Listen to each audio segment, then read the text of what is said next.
ကဲမိတ်ဆွေတရေဆက်လံဝါသနာဦးဆိုတော့မေးပါရစေဦးတခါတလေပါတီပွဲတွေမှာပျော်စရာကောင်းအောင်ဆိုပြီးမလုတင်တဲ့အရာတွေကိုစမ်းသပ်မိတဲ့အခါဘာတွေထိလာနိုင်မလဲဆိုတာတွေးဘူးလားဒီနေ့ကျွန်တော်ပြောပြမယ့်ဇာတ်လမ်းကတော့2022ခုနှစ်ကထွက်ရှိခဲ့တဲ့ Talk to Me ဆိုတဲ့ဇာတ်ကားပါဒါကရိုးရိုး6လက်တဲ့ဇာတ်လမ်းမျိုးမဟုတ်ဘူးညာလူလောကနဲ့ဝိညာဉ်လောကကြားကတကားကိုလက်နဲ့ဖွင့်လိုက်တဲ့အခါဘလို့ငရဲမျိုးကြားရောက်လာမလဲဆိုတာကိုပြမှာပါလူငယ်လေးခိုးတယောက်သူ့ညီတက်ကက်ကိုလိုက်ရှာနေရင်အခန်းထဲမှာတယောက်ထဲစကားတွေရေရွတ်နေတဲ့ညီဖီသူကိုတွေ့လိုက်ရတယ်။ထူးဆန်းတာကတက်ကက်ဟာတယောက်ပူးကတ်နေတယ်လို့ပဲဘေးကလူတွေကဖုန်းနဲ့ဗီဒီယိုရိုက်ပြီးဝိုင်းလောင်နေကြတော့မှပဲတက်ကက်ဟာသူ့အကိုကိုဓာတ်နဲ့ထိုးပြီးတော့သူ့မျက်နှာကိုသူ့ပြန်ထိုးပြီးကိုတက်တည်သွားခဲ့တယ်။ဒါဟာနမိတ်ဆိုးတစ်ခုပဲ။ဇလိုက်မလေးမီယာကတော့အမေဆုံးတာနှစ်ပြည့်လို့ဝမ်းနည်းနေတဲ့ချိန်သူ့တငယ်ချင်းဂျိတ်ရဲ့မောင်လေးရိုင်လီတို့နဲ့အတူပါတီတစ်ခုကိုတွားကြတယ်။အဲ့ဒီမှာ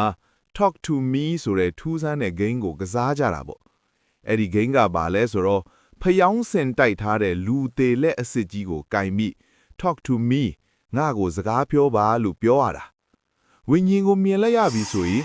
I let you in ငါမင်းကိုခွင့်ပြုတယ်လို့ပြောပြီးကိုယ်တည်းကိုဝင်ခိုင်းရမယ်။ဒီကကတော့90စက္ကန့်ထဲပိုးမကြစေရဘူး။မီယာလာစမ်းကြည့်တော့အမေထစ်သူရဲ့ဝိညာဉ်နဲ့တူတာကိုသဘောကျသွားတယ်။ဒါပေမဲ့ကန်ဆိုးတာက Riley အလျက်ရောက်တဲ့အခါမီယာကအမေနဲ့စကားပြောချင်လို့အချိန်ဆွဲလိုက်မိတာပဲ။အဲ့ဒီမှာတင် Riley ကိုပူးကတ်တဲ့ဝိညာဉ်ကသူ့ခေါင်းကိုအစားပွဲနဲ့အတင်းဆောင်ကိုပြန်တတ်ဖို့ကြိုးစားတော့တာပေါ့။ Riley တယောက်တေလူမျောပါသူပြီးစေးရုံရောက်သွားပါလေရော။ဒီအချိန်ကစပြီးမီယာရဲ့ဘဝဟာအိမ်မက်ဆိုးဖြစ်လာတော့တာပဲ။သူက Riley ကိုကဲချင်တယ်ဒါပေမဲ့သူ့အမေဝိညာဉ်လွတ်ထင်းနေတဲ့အရာကသူ့ကိုလှန်စားနေတယ်။အမေချစ်သူက Riley ကိုတတ်မှသူ့ဝိညာဉ်လွတ်မြောက်မယ်လို့ပြောလာတယ်။မီယာဟာဝိညာဉ်တွေရဲ့အမြင်မှားအောင်လုပ်တဲ့လှဲ့ကွက်ထဲမှာကြာရှုံသွားပြီးသူ့အဖေရင်းကိုတောင်တရေထင်ပြီးတတ်မိသွားတဲ့အထိဖြစ်သွားခဲ့တယ်။မမျော်လင့်ထားတဲ့အလဲအဖြောင်းမီယာဟာ Riley ကိုကယ်ဖို့ဆိုတဲ့စိတ်နဲ့စေယုံကနေ Riley ကိုခိုးထုတ်ပြီးကားလမ်းမပေါ်တွန်းကြဖို့လုပ်တယ်။ဒါပေမဲ့နောက်ဆုံးမိနစ်မှာသူကိုယ်တိုင်ပဲကားလမ်းပေါ်ပြုတ်ကျသွားခဲ့တယ်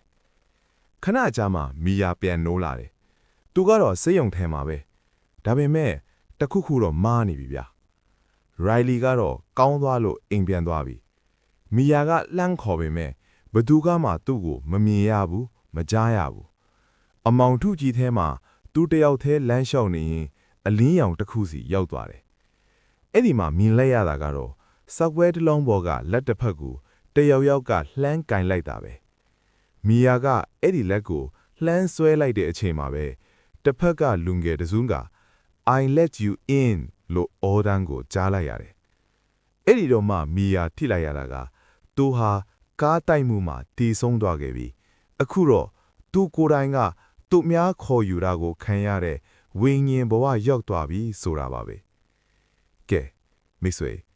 ဒါကတော့သူတစ်ပါးကိုဖိတ်ခေါ်မိယာကနေကိုယ်တိုင်ဝိညာဉ်ဖြစ်သွားတဲ့မီယာရဲ့ကြောက်စရာကောင်းတဲ့ဇာတ်လမ်းပါပဲ။ဒီဇာတ်လမ်းမှာမီယာရဲ့အမှားကဘယ်နေတာကစခဲ့တာလဲလို့မိတ်ဆွေထင်တယ်လေ။နောက်ထပ်ရောဒီလိုမျိုးထူးဆန်းတဲ့ဝိညာဉ်ဇာတ်လမ်းတွေနားထောင်ရင်သေးလားဗျာ။